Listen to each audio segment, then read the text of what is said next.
Online అడ్డగోలుగా నిర్వహిస్తున్న వాళ్ళ పట్ల శిక్షను కూడా పెంచడానికి అవసరమైన చట్టాలను కూడా అవసరమైతే మనం సవరించుకోవాల్సిన అవసరం ఉన్నది అధ్యక్ష. ఎందుకంటే శిక్ష కఠినంగా ఉంటుంది, ఎక్కువ కాలం ఉంటుంది అని ఎప్పుడైతే తెలుస్తుందో నేరం అనేది తగ్గుతుంది. కాబట్టి దీనికి సంబంధించి పూర్తి స్థాయిలో ప్రభుత్వం చర్యలు తీసుకోవాలని, అదేవిధంగా గుట్కా ఇట్లాంటివి కూడా నిషేధిత పదార్థాలను కూడా ఈరోజు మార్కెట్లో బాగా సరఫరా జరుగుతున్నట్టు మా దృష్టికి వచ్చింది అధ్యక్ష. వీటి పట్ల కూడా మేము అప్రమత్తంగా ఉండాలని ప్రభుత్వం నిర్ణయం తీసుకున్నది.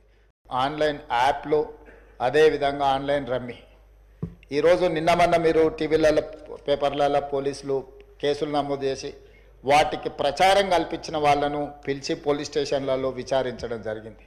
వాటికి ప్రచారం కల్పించే వాళ్ళను పోలీస్ స్టేషన్లో పిలిచి వాళ్ళను విచారించడం ద్వారా ఈ సమస్యకు పరిష్కారము శాశ్వతంగా దొరకదు. వీటిని నిర్వహించే వాళ్ళు, వీటిని ప్రమోట్ చేసేవాళ్ళు, చివరికి ఈ యాప్ల ద్వారా లబ్ధి పొందుతున్న వాళ్ళను వీళ్ళందరినీ పూర్తి స్థాయిలో విచారించి కఠినమైన చర్యలు తీసుకున్నప్పుడే ఈ సమస్యకు పరిష్కారం దొరుకుతుంది అధ్యక్ష.